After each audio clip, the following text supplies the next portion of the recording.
I want you to imagine a zombie story, but at a microscopic level. And it's not your standard trope, where the undead bite the living to pass on an infection. Right, it's a bit more subtle than that. Exactly. Imagine a battlefield where the dead literally disintegrate and they just leave their weapons, their armor, their survival manuals scattered all over the mud.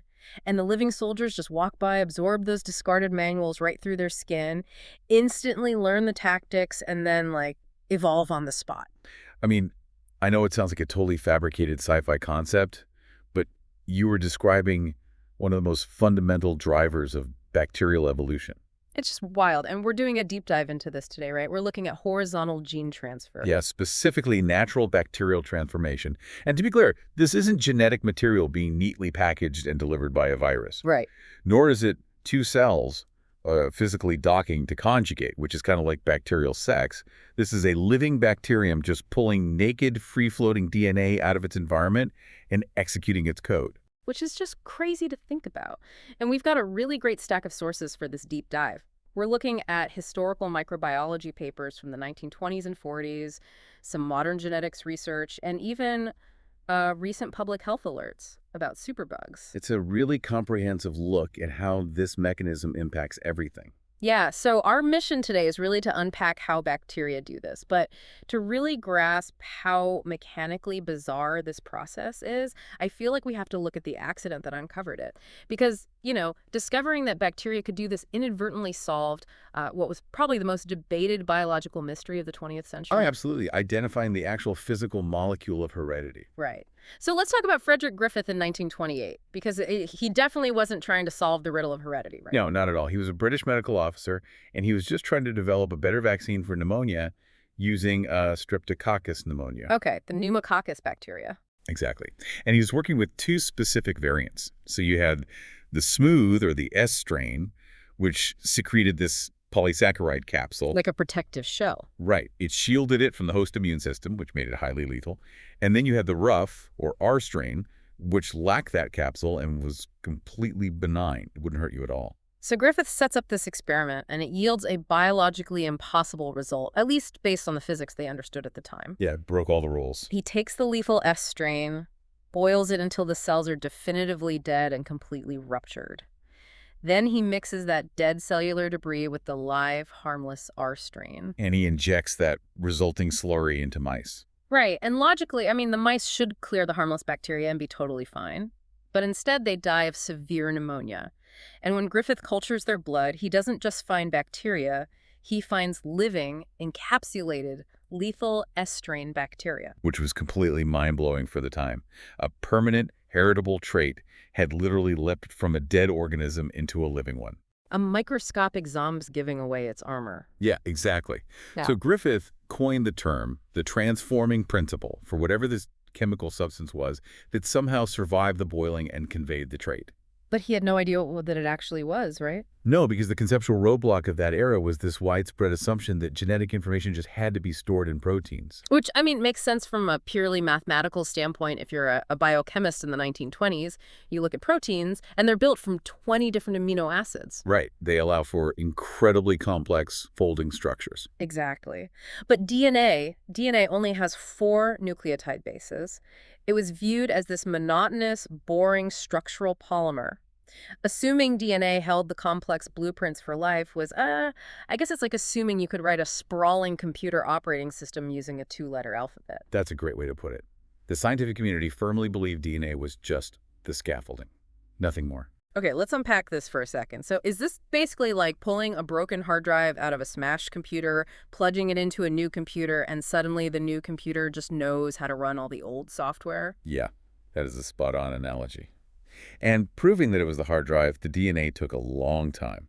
So when Oswald Avery, Colin MacLeod, and Maclean McCarty at the Rockefeller Institute finally proved DNA was the transforming principle in 1944, it required what was basically a masterclass in molecular elimination. They had to prove the negative, basically. Exactly. They purified Griffith's transforming principle from these massive vats of heat-killed S-strain bacteria. Then they systematically destroyed specific macromolecules in that purified extract to see, when the magic stopped working. Right, so they applied a protease to destroy all the proteins in the extract, mixed it with the harmless bacteria, And the transformation still happened. It didn't stop it. Yep. Then they use an RNase to destroy the RNA, and again, the bacteria is still transformed. So what finally stopped it? It was only when they introduced a DNase, which is an enzyme that specifically cleaves the phosphodiester bonds of DNA, basically shredding the molecule, that the transformation was completely abolished. Wow. So the harmless bacteria just remain harmless. Exactly. The proof was right there on the table. DNA was the source code. Yet the resistance to this finding was immense, wasn't it? I read in the source material that Avery's own colleague, Alfred Mirsky, spent years arguing against it. Oh, yeah. Mirsky was convinced that Avery's DNA preparations must have contained, like, trace amounts of highly active protein. It's a fascinating look at how entrenched paradigms filter out inconvenient data. People just didn't want to believe it. They really didn't. The mainstream scientific community basically refused to accept it until the Hershey-Chase blender experiment in 1952. That was the one that finally proved that bacteriophages inject DNA, not protein, into host cells. Okay, so we eventually accepted that DNA is the code and that bacteria can somehow ingest it. But knowing that they do it is one thing.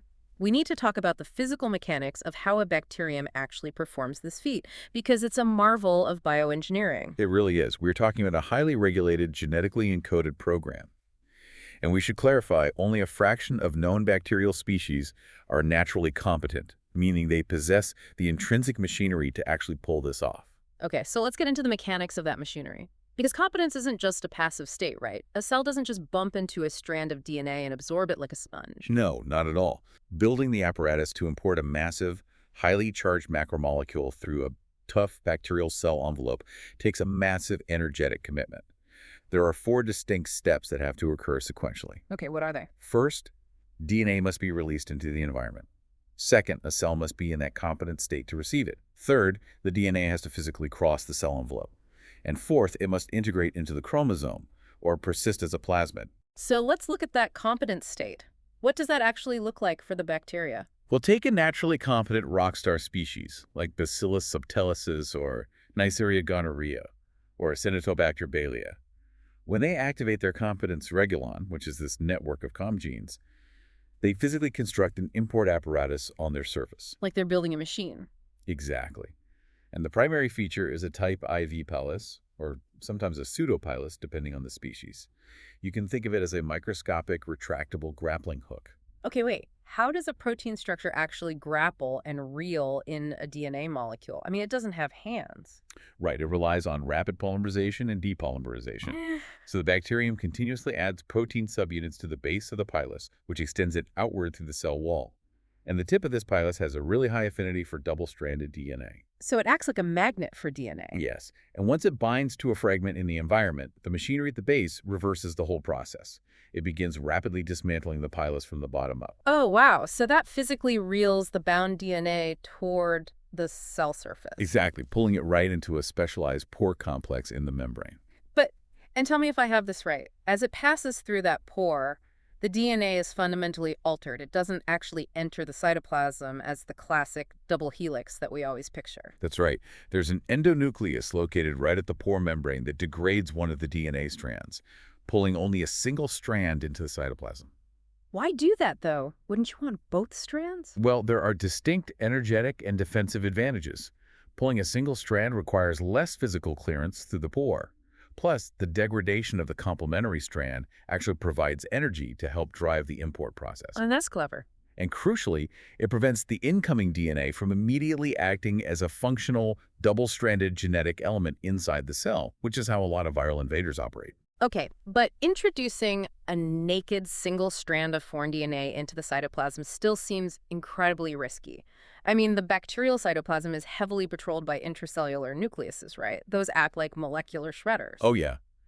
They're designed to immediately destroy unauthorized genetic material. Wait, so if a bacterium goes through all this trouble, builds a grappling hook, reels it in, pulls the DNA inside, is it automatically inherited? Like, is it just like hitting save on a document? No, and that is a massive misconception. This is actually the critical bottleneck where most transformation events fail.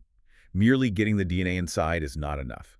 If it doesn't recombine into the chromosome or have its own origin of replication like a plasmid, it gets completely shredded by those nucleuses and absolutely nothing changes. So all that energy was just wasted. Exactly. So to prevent that, there's a rescue operation governed by a remarkable protein called Re. As the single strand enters, Re monomers rapidly bind to it. They polymerize to form this rigid helical filament that completely coats the foreign DNA. So Reiki acts as a physical shield against the internal shredders, but it also has to somehow splice this new code into the existing operating system, right?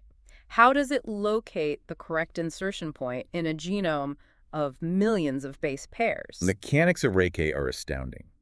This protein DNA filament physically stretches the incoming strand, which exposes its nucleotide bases.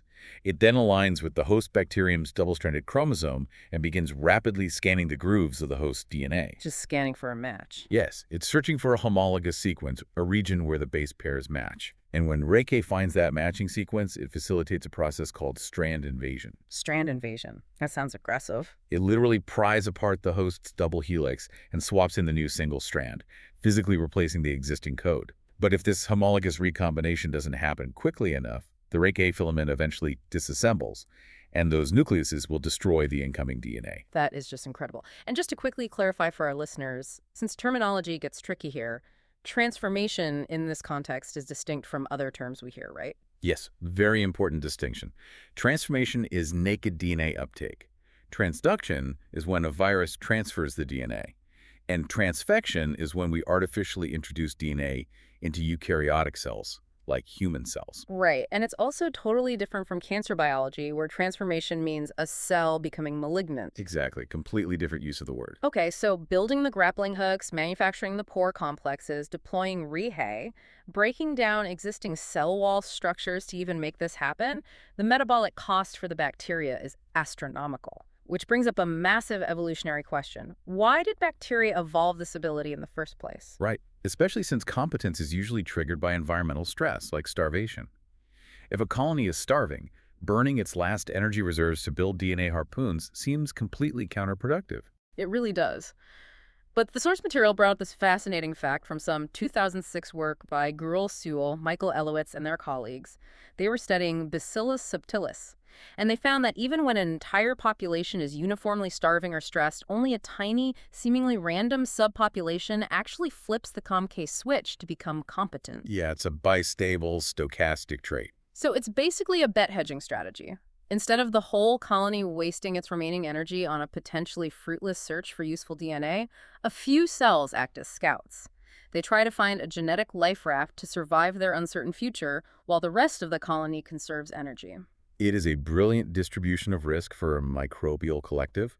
But, and this raises an important question, it still leaves the primary debate unresolved. Yeah. What is the actual evolutionary pressure driving this? Why do they want the DNA? And there are three main hypotheses in the field right now, aren't there? Yes, the first is the genetic variation hypothesis. This posits that transformation is basically the bacterial equivalent of sex.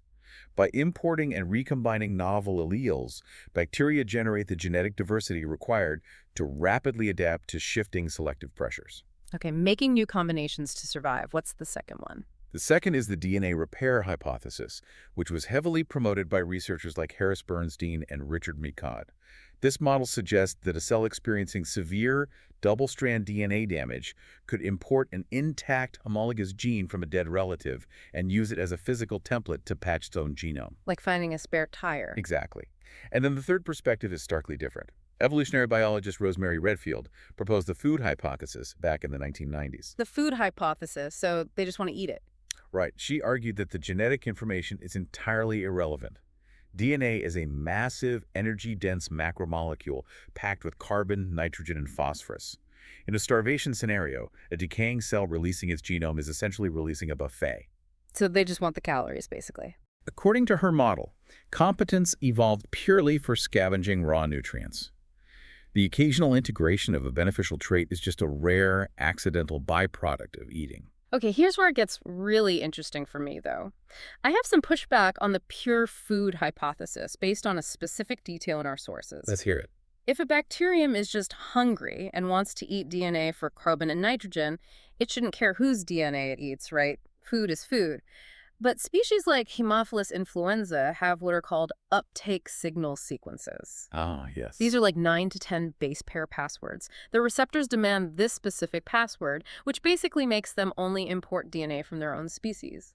A hungry cell shouldn't care if the DNA has the right brand name, right?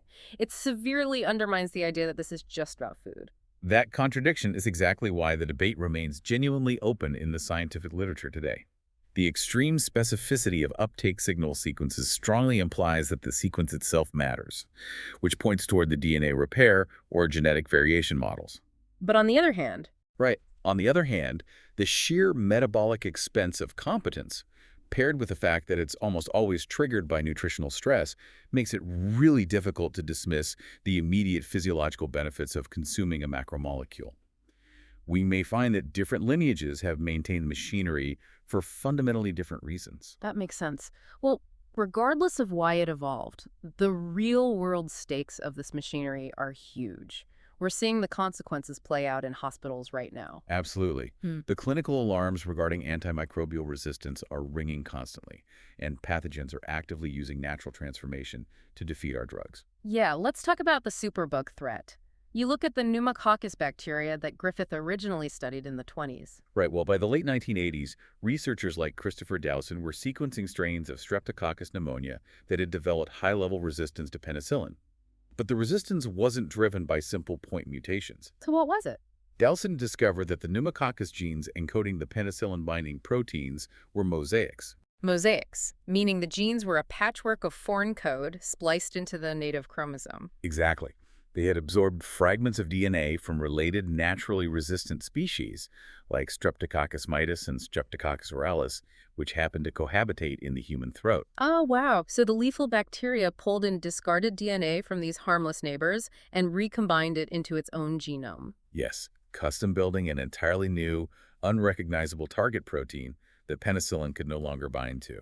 So what does this all mean for us? Essentially, natural transformation acts like an open-source genetic thrift shop where pathogens can just pick up discarded armor from dead neighbors to defeat our antibiotics. That is a terrifying but accurate way to look at it. Yeah. And gonorrhea Neisseria gonorrhea leverages this same mechanism. As a naturally competent organism, it uses transformation to constantly shuffle a gene's coding for its surface antigens and resistance genes. So it's always changing its disguise. Constantly. By continuously altering its exterior profile using scavenged environmental DNA, it stays one step ahead of our immune response. This relentless genetic flow is a primary reason gonorrhea is becoming a severe global threat, accumulating resistance to almost every class of antibiotic we have. It's terrifying to realize that pathogens have a built-in mechanism to bypass millions of years of gradual mutation. But, I mean, the flip side of that reality is incredibly positive. Human biotechnology basically only exists because we figured out how to hijack this exact system. That is the silver lining here. Transformation is the foundational technique of modern genetic engineering. But didn't they have to force it to work in the lab? Yeah, we had to find a way to artificially force it because the workhorse of molecular biology, Escherichia coli, is not naturally competent. So it doesn't build the grappling hooks or the specialized pores. No. So in 1970, Morton Mandel and Akiko Higa figured out a chemical workaround. Both the bacterial cell membrane and the DNA molecule carry strong negative charges, meaning they naturally repel each other. Right, like two negative ends of a magnet. Exactly. Mandel and Higa found that suspending non-competent E. coli in an ice-cold calcium chloride solution basically masked those negative charges. The positive calcium ions act as a shield, allowing the foreign DNA plasmids to physically approach and adhere to the cell membrane. Okay, but the DNA is still on the outside. How do they push it through an intact membrane without the pore machinery? They use a brief, violent heat shock. Heat shock. Yeah. By rapidly transferring the cells from near-freezing temperatures to 42 degrees Celsius for just a few seconds, they induced a sudden thermal imbalance. This alters the fluidity of the lipids in the membrane, creating temporary microscopic pores. Oh, I see. The resulting thermal current essentially sweeps the adhered DNA plasmids straight through those transient pores and into the cytoplasm. Then they rapidly return the cells to ice to close the membrane back up. That chemical lockpicking literally changed the trajectory of human medicine. Yep. By 1973, Stanley Cohen and Herbert Boyer used that exact calcium chloride heat shock method to execute the first successful recombinant DNA experiment. which proved we could actively edit a bacterial operating system. And then by 1978, the most profound application of that breakthrough happened. Jantek used this exact process to create human insulin in bacterial vats. Right, they synthesized the genetic sequence for human insulin, inserted it into a plasmid, and forced E. coli to take it up. They converted a standard intestinal bacterium into a microscopic insulin factory. Which is amazing, because before that we were harvesting animal insulin from the pancreases of slaughtered pigs and cows, which frequently caused allergic reactions. By hijacking bacterial transformation, we created an unlimited supply of synthetic human insulin that is literally saving millions of lives today. If we connect this to the bigger picture, it perfectly illustrates the duality of the mechanism. The same biological process that allows a pathogen to rapidly assemble an antibiotic-resistant mosaic gene is the very tool we rely on to synthetically manufacture life-saving therapeutics. It's all connected, and when you step back and look at this entire journey for our listeners, from Griffith's dead mice in 1928 to discovering that DNA is the actual code of life, to the machinery of competence, and now the realities of superbugs and synthetic insulin, it's incredible. It completely shatters the classic Darwinian tree of life that we're all taught in school. Yeah, it really does. The concept of a neat, branching family tree, where traits are only passed vertically from parent to offspring, that simply doesn't map onto the microbial world. Bacterial evolutionary history is a densely interconnected web of life. Because of transformation, traits can leap sideways across entirely unrelated lineages. A tangled web where traits just bypass millions of years of separation. Which leaves me with this final kind of mind-bending question for everyone listening to ponder on their own. Oh, I like where this is going. If bacteria have been doing this for billions of years, freely trading, absorbing, and executing extracellular DNA across completely unrelated lineages, does the biological concept of a distinct species even apply to the microscopic world?